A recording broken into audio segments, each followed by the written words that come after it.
하나님 말씀 신약성경 고린도전서 12장 3절 말씀입니다. 우리 다 같이 함께 읽을까요? 시작. 그러므로 내가 너희에게 알리노니 하나님의 영으로 말하는 자는 누구든지 예수를 저주할 자라 하지 아니하고 또 성령으로 아니하고는 누구든지 예수를 주시라 할 수 없느니라. 아멘. 성령으로 아니하고는 누구든지 예수를 주시라 할 수 없느니라. 지금까지 몇 주간에 걸쳐서 우리는 예수님이 어떤 분이신가 하는 것을 살펴봤어요. 예수님은 완전한 하나님이시고 완전한 인간이시다. 선지자요, 제사장이요, 왕이신 세 가지 직분을 감당하시는 분이시다. 그리고 이 모든 일들을 온전하게 감당하시기 위해서 낮아지셔야 했고 높아지셔야 했다. 그런 말씀을 전했습니다.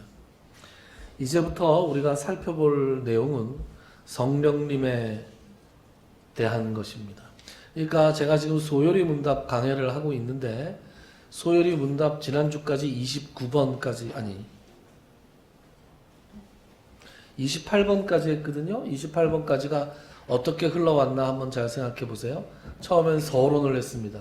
서론은 사람의 제일 되는 목적이 뭐냐? 하나님을 영화롭게 하고 그를 영원토록 즐거워하는 것이 사람의 목적이다. 그것을 우리가 어떻게 할 수 있는가? 성경, 하나님의 말씀인 성경을 통해서 알 수 있다. 성경에 나오는 말씀을 근거로 해서 제일 먼저 소요리 문답이 가르치는 것은 하나님에 대해서입니다. 하나님이 어떤 분이신가? 하나님은 어떤 속성을 가지고 계시는가? 하나님은 어떻게 삼위일체로 존재하시는가? 하나님의 작정이 무엇이고 하나님의 창조가 무엇이고 하나님의 섭리가 무엇인가 하는 것을 배웠습니다. 그런 다음 인간에 대해서 배웠습니다. 그래서 하나님에 대해서 배우는 걸 신학에서는, 조직신학에서는 신론이라고 해요. 신론. 그리고 인간에 대해서 배우는 인간론.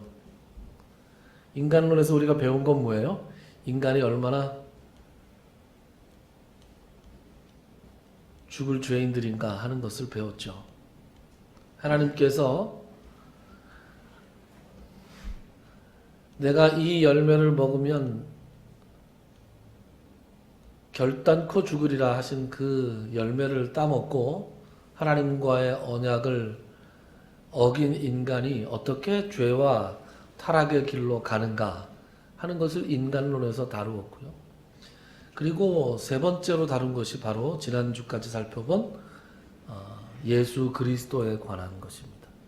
예수 그리스도를 다른 표현으로 하면 성자 하나님이시고요. 또 신론, 인간론에 이어서 예수 그리스도에 대해서 배우는 내용을 기독론이라고 합니다. 기독론. 기독이 무슨 말이에요? 그리스도라는 말을 한자어로 읽은 게 기독이잖아요. 기독론이라고 합니다. 지난 시간까지 기독론을 마쳤고요. 이제 이번 시간부터는 성령론에 대해서 살펴봅니다. 성령론.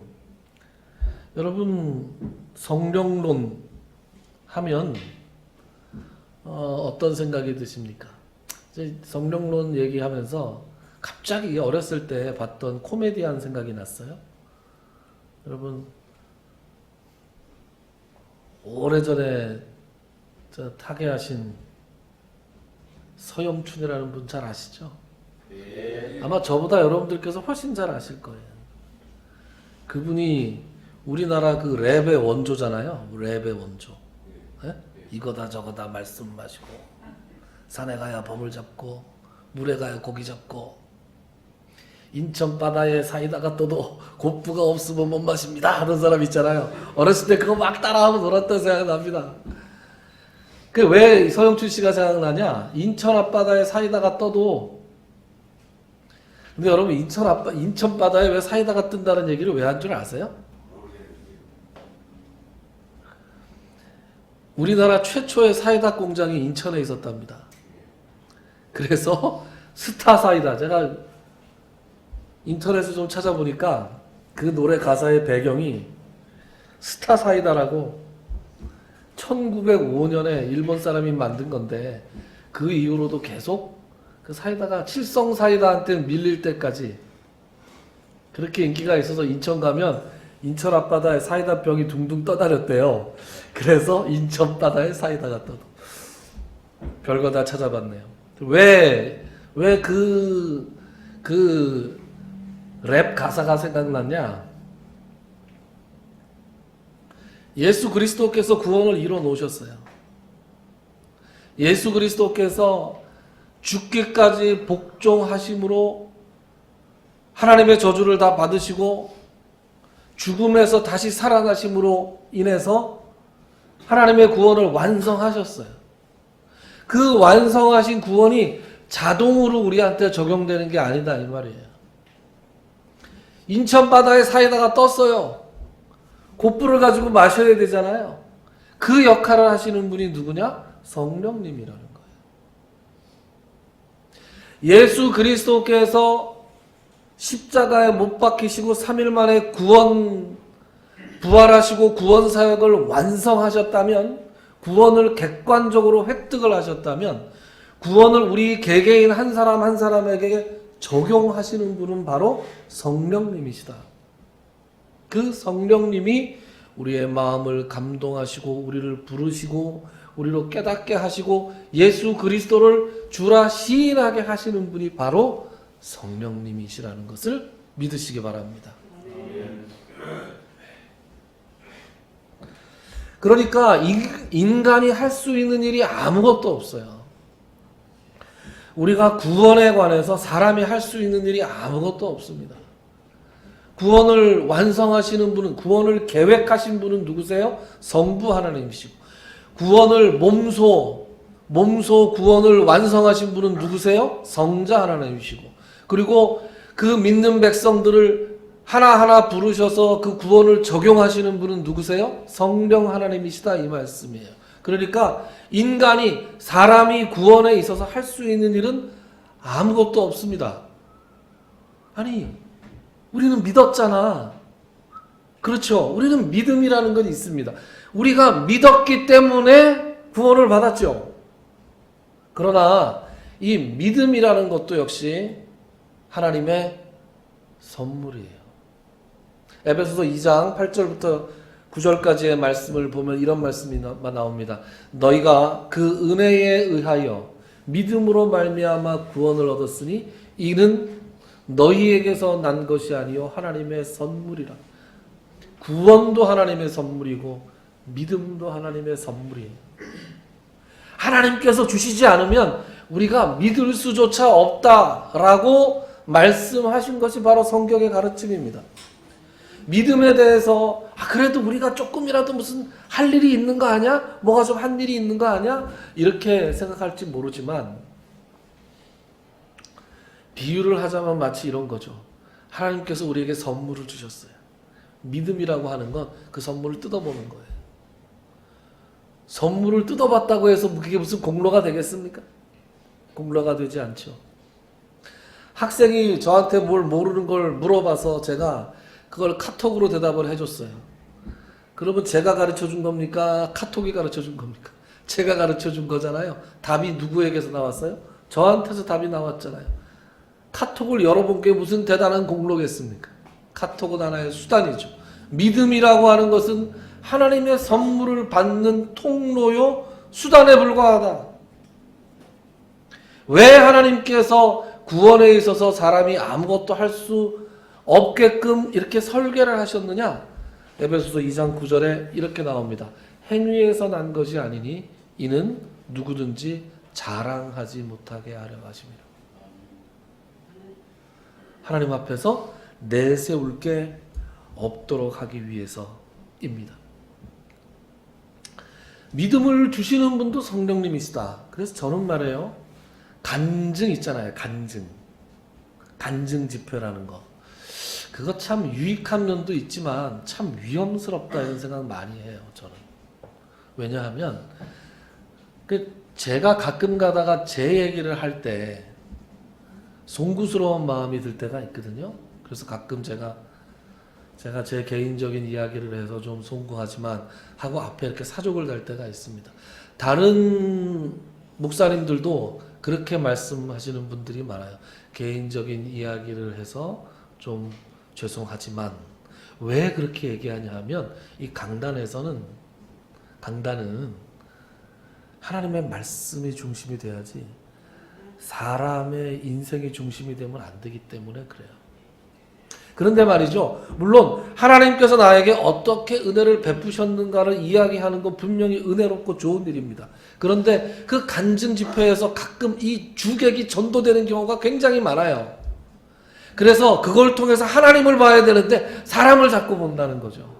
사람을 자꾸 보게 돼요. 그래서 야, 저 사람이 대단하게 믿었구나.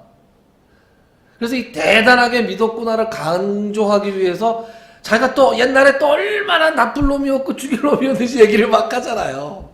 네? 조금 과장을 섞어서 자기가 얼마나 나쁜 사람이었는데 예수 믿기 전에는 지금 이렇게 됐다. 그러니까 옛날에 나쁜 사람이었는데를 강조를 하게 되면 지금은 좋은 사람이라는 거예요. 그럼 자꾸 이렇게 자기에 대해서 얘기를 자꾸 하게 된단 말이죠. 그래서 사람들이 그 이야기를 듣는 사람, 청중들이 이렇게 하나님의 말씀과 하나님이 베푸신 은혜에 집중하기보다는 그 사람에게 집중하고 그 사람을 위대하게 보는 경우가 왕왕 있다. 그래서 좀 굉장히 조심스럽다. 아주 나쁘다는 아니지만 좀 조심스럽다. 그래서 강단에 신학을 전공하고 그리고 소정의 교육과정을 거쳐서 시험을 보고 통과한 사람들이 강도사라는 명칭 들어보셨어요? 네. 어감이 그렇게 좋지는 않죠? 네. 예수교 장로교에서만 합니다. 제가 안수받은 합동 측에서 강도사라는 표현을 아직도 쓰고 있는데 뭐 통합충만 하더라도 뭐 준목사 아마 뭐 이렇게 할 거예요. 근데 강도 도를 강해할 수 있는 자격을 주는 거예요. 이제 교단에서. 그리고 1년이 지나면 이제 목사 안수를 줍니다. 왜 목사들만 강단에서도 설교를 하게 하느냐? 아유, 말씀 구수하게 하는 분들 여기 앉아 계신 분들 중에서도 많지요. 아주 그동안 살아온 삶의 경험을 풀어내라 그러면 한 보따리씩 풀 것이 많죠. 그래서 한두 번 정도 은혜롭게 아주 즐겁고 은혜로운 시간을 우리가 가질 수 있습니다. 그런데 왜 목사만 설교를 하느냐? 균형 잡힌 것이 필요하기 때문에 그래요. 하나님의 말씀을 균형 있게 그리고 자칫 빠질 수 있는 위험을 피해가기 위해서 목사들에게만 강도권을 줍니다. 다음 시간부터 성령에 대해서 본격적으로 살펴볼 텐데 말이죠. 오늘은 성령님에 대해서 이야기하면서 조심할 것 딱 한 가지만 얘기를 좀 드리고 싶어요. 이 성령론 그러면 자칫 성령을 하나님으로 생각하지 않는 경우들이 좀 있어요. 여러분, 성령님은 하나님이십니다. 우리가 삼위일체 이렇게 얘기할 때 성부 하나님, 성자 하나님, 성령 하나님. 그러니까 성령은 무슨 에너지나 뭐 좀 잘못 알고 있듯이 어떤 사람은 성령을 기다 무슨 뭐 이렇게 쫙 한번 나가는 것처럼 이렇게 왜곡하는 사람들도 있어요. 무슨 에너지, 기운 이런 것과 성령님을 혼동하는 경우가 있는데 그렇지 않습니다. 성령님은 하나님이세요. 그래서 성령님은 하나님이셔서 인격적인 하나님이시고 성부 하나님, 성자 하나님과 함께 우리의 구원을 적용하시면서 이 구원 사역을 완성해 나가시는 하나님이세요. 그래서 사도행전에 보면 성령님께서 이 구원 사역을 주도하시는 것을 굉장히 많이 볼 수 있습니다. 그래서 뭐 빌립이 이렇게 있는데 성령님께서 빌립 보고 나가라 하시고 사마리아로 가라 하시고 베드로에게 욥바로 내려가라 하시고, 그죠? 또 바울에게 아시아 쪽으로 가려고 그랬는데 아시아 쪽으로 가지 말고 유럽 쪽으로 가라. 이렇게 성령님께서 이 주도권을 가지고 사람을 인도하시는 것을 볼 수 있습니다. 만약에 기운이나 에너지나 뭐 기 이런 거라면 사람이 마음대로 통제할 수 있어야죠. 성령님은 사람이 통제할 수 있는 그런 분이 아니시다. 그리고 성령님의 이 하시는 일은 굉장히 포괄적입니다. 우리의 구원을 적용하시는 데 있어서 처음부터 끝까지 모든 것을 다 하시는 분이시다 라는 것을 꼭 기억해야 됩니다. 이 얘기가 무슨 얘기냐면 성령론, 성령의 역할 그러면 은사를 중심으로, 초자연적인 은사를 중심으로만 생각하는 경향들이 있다는 거예요. 그래서 굉장히 교회 안에서 문제를 많이 일으킵니다. 성령님이 은사를 주시나요? 은사를 주시죠. 성령님이 은사를 주십니다. 교회의 덕을 세우기 위해서, 교회를 튼튼하게 성장시키기 위해서 성령님은 분명히 초자연적인 은사를 주세요. 그러나 초자연적인 은사만이 성령님이 하시는 일이 아니라는 거예요. 이거를 놓치면 어디로 가요? 신비주의로 가는 거예요. 은사주의로 가는 거예요. 그러니까 은사가 성령님이 주시는 것은 분명한데 그것을 중심으로만 신앙생활을 하고 그것을 탐닉하고 그것만을 자꾸 추구하게 되면 뭘 잃어버리느냐? 말씀을 놓친다는 거예요. 말씀을. 교회의 질서가 없어지고 교회가 어지러워집니다.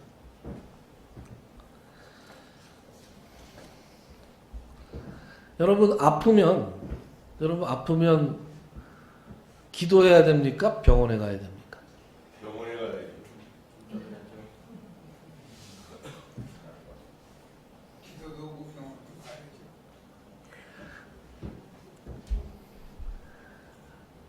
이 사람이 어디 예수 믿는 사람이 아픈데 병원에 가, 일로 와, 내가 기도해 줄게. 그래야 되는 거 아닌가요? 은사주의자들의 맹점은 여러분 기도해서 병이 나을 수 있죠. 있습니다. 그러나 그것만 성령님의 은사라고 보는 게 문제라는 거예요. 하나님께서 의사를 통해서는 역사를 안 하시나요? 하나님께서 약사를 통해서는 역사 안 하시나요? 타미플루를 통해서는 역사 안 하시나요?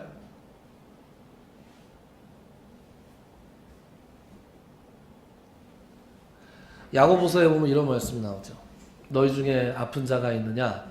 장로들을 청하여 기도할 것인데 장로들은 청함을 받으면 그를 위해서 기도하라 전에 뭐가 있죠?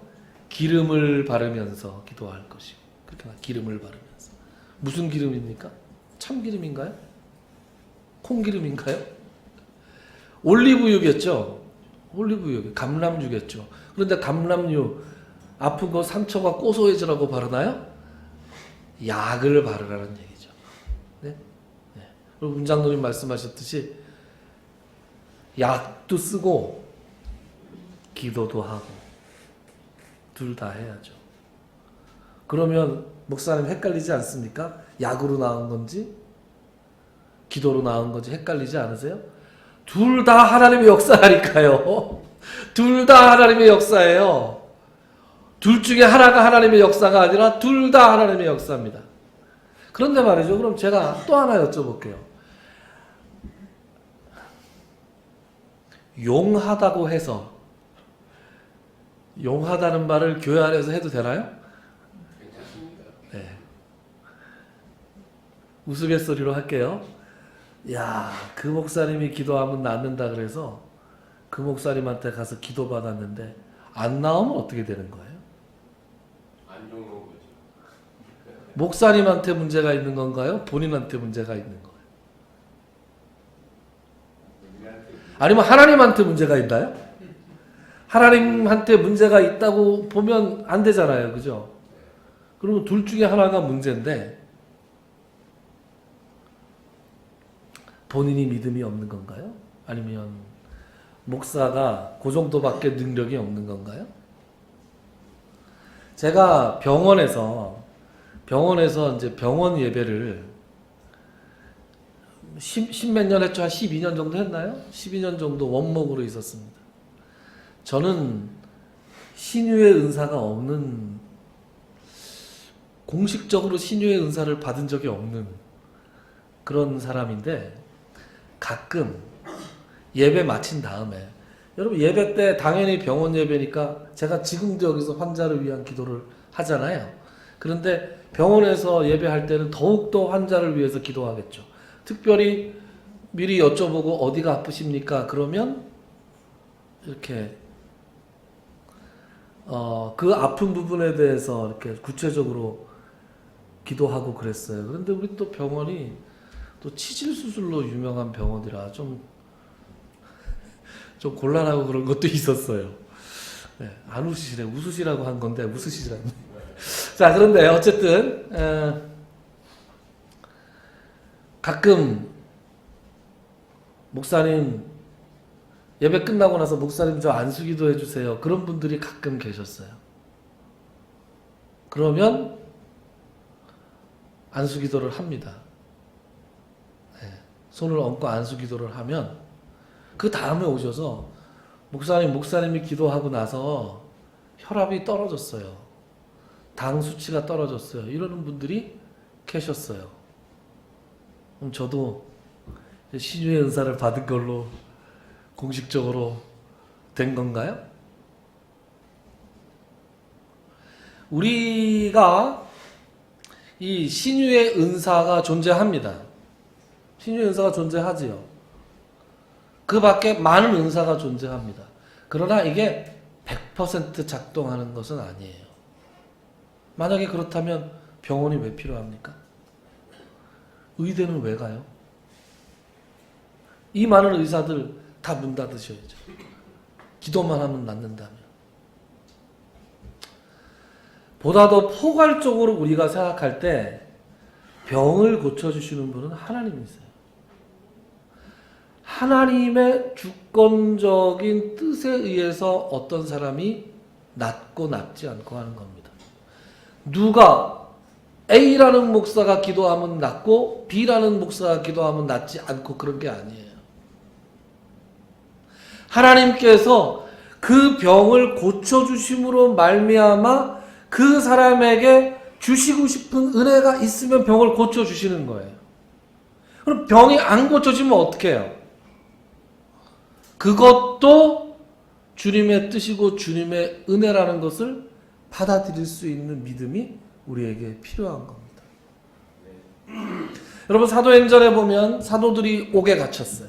사도들이 헤롯 왕이 이 새로 일어나는 막 그 예수를 믿는 그 사람들의 그 운동, 그 기운을 잠재우기 위해서 초대교회 리더들을 잡아다가 옥에 가뒀습니다.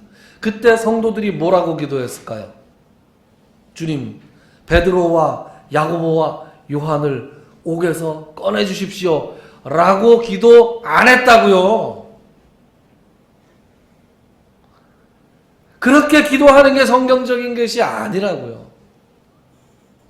저들은 하나님의 뜻을 거슬러서 주 예수 그리스도의 복음이 퍼져나가지 못하도록 저희들은 난동을 피우고 있지만 주님, 우리가 흔들리지 않고 담대하게 복음을 전하게 해 주십시오. 이렇게 기도했단 말이에요. 야고보는 순교했습니다. 베드로는 천사가 가서 구해줬어요. 그러면 하나님이 베드로는 사랑하시고 야고보는 사랑하지 않으신 건가요? 그렇지 않습니다. 어떤 한 사람의 죽음은 대단히 안타까운 일이고 인간으로서 그것처럼 슬픈 일이 없겠지만 하나님의 커다란 뜻과 섭리 안에서 어떤 사람은 살리시고 어떤 사람은 죽이시는 거예요. 이것을 받아들일 수 있을 때 우리가 온전한 믿음을 가진 사람이 되는 것이고, 내 자신이 내 인생의 주인이 아니라 예수 그리스도께서, 성령님께서 우리의 삶을 주장하신다는 것을 믿는 사람들인 것입니다. 여러분, 예수를 믿는다는 것, 오늘 우리가 읽은 본문에는 어떤 말씀이 나와요? 누구든지 왜 안 나와? 네. 성령으로 아니하고는 누구든지 예수를 주시라 할 수 없느니라, 이런 말씀이 나오죠. 그러니까 예수를 주님이라고 부르고 주님으로 고백하는 사람들은 다 뭘 받았어요? 성령을 받은 사람들이에요. 그럼 여기서 하나 더 여쭤보자고요. 하나 더 물어보겠습니다. 여러분, 예수님을 주님이라고 부른다는 것은 무슨 뜻입니까? 그냥 딱히 부를 호칭이 없어서 주님이라고 부릅니까? 주님이라는 말은 주인이라는 뜻이에요. 나의 주인. 그럼 나는 뭐예요? 주인의 종이죠. 그러면 내 인생을 어떻게 살겠다는 뜻입니까? 내 인생을 주님의 뜻대로 살겠다는 뜻이에요, 그게. 그러니까 주님이라는 말을 함부로 해서는 안 되고, 내가 주님으로 모시고 싶을 때, 여러분 깡패들도 서로 이렇게 치고받고 싸우다가 내가 두들겨 맞으면 나이하고 상관없이 나보다 주먹 센 사람을 형님 하고 부르잖아요. 요새는 어떨지 모르겠는데 옛날엔 그랬어요. 무조건 싸움 잘하는 놈이 형님이었어요. 형님 한번 부르고 나면 어떻게 돼요? 그 다음부터는 죽을 때까지 형님이잖아요. 한번 형님은. 아무한테나 함부로 형님이라고 합니까? 형님이라고 하지 않습니다. 굉장히 큰 각오와 결심을 가지고 형님이라고 부르는 거죠. 그리고 형님이 하시는 말씀은 우리 아버지 다음 가는 말씀으로 받아들이겠습니다 하고, 진짜 큰일이 아니면 그 형님을 따르는 게 깡패들의 의리예요. 깡패들의 의리인데, 우리 그리스도인들은 주님을 주님이라고 부르고 주인이라고 부르면서도 주인의 뜻과는 상관없이 살아갈 때가 얼마나 많냐고요.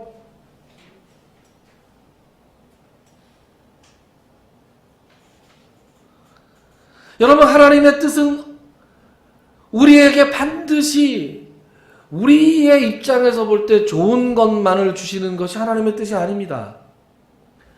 사업을 할 때 잘 되면 좋죠. 목사가 사업하는 사람들을 위해서, 여러분들 한 사람 한 사람을 위해서 목사는 항상 사업이 잘 되기를 기도하고, 건강하기를 기도하고, 가족들 간에 화평하기도 하고, 좋은 것들, 인간적으로 볼 때 좋은 것들을 위해서 기도합니다. 여러분들도 그렇게 기도하시는 게 맞습니다. 그러나 우리가 지나온 삶을 한번 돌아보자고요. 우리가 건강할 때 하나님과 가까워졌습니까? 몸이 좋지 않을 때 하나님과 가까워졌습니까? 우리가 사업이 잘 나갈 때, 돈이 팍팍 들어와서 얼마 돈 같지도 않게 쓸 때 하나님과 가까워졌나요? 아니면 궁핍하고 힘들고 뭐가 잘 안 될 때 하나님께 더 매달리고 가까워졌나요? 여러분, 제가 이거 계속해서 예를 들지 않아도 되죠? 우리가 인간적으로 볼 때 내가 잘 나가고 풍성하고 풍요롭고 건강하고 할 때, 하나님께서 나에게 인간적으로 좋은 것들을 줄 때 우리가 하나님과 더 가까워지지 않는 경우가 많다고요. 그리고 그 반대의 경우도 많지 않습니까? 내 잘못으로 인해서든 아니면 상황이 객관적으로 너무나 어려워서이든 이 땅을 살아가는 그리스도인들에게는 인간적으로 볼 때 좋은 것만의 허락된 것이 아니고 인간적으로 볼 때 나쁜 것도 허락될 수 있습니다. 그러나 그 모든 것을 하나님의 뜻이구나, 이걸 통해서 내가 하나님께 더 가까이 갈 수 있구나, 이것조차도 하나님의 은혜구나 라고 깨달을 수 있는 것이 예수님을 주님 하고 부르는 사람들이 가져야 될 마음의 자세인 것입니다. 그런 마음을 갖게 하시는 분이 바로 성령님이고, 이렇게 특별히 신비주의적으로 은사주의적으로 초자연적인 것만을 추구하는 것이 성령 충만한 삶이 아니라 내가 주인으로 모시고 있는 그 주님, 그 주님의 뜻에 철저하게 복종하면서 살 수 있는 그 삶이 바로 성령 충만한 삶인 것입니다. 아멘. 여러분 성령 충만한 삶을 살고 싶으시죠? 네. 성령 충만한 삶을 삶으로 말미암아 우리 하나님을 기쁘시게 해드리는 여러분들이 다 되시기를 주님의 이름으로 축원합니다. 기도하겠습니다.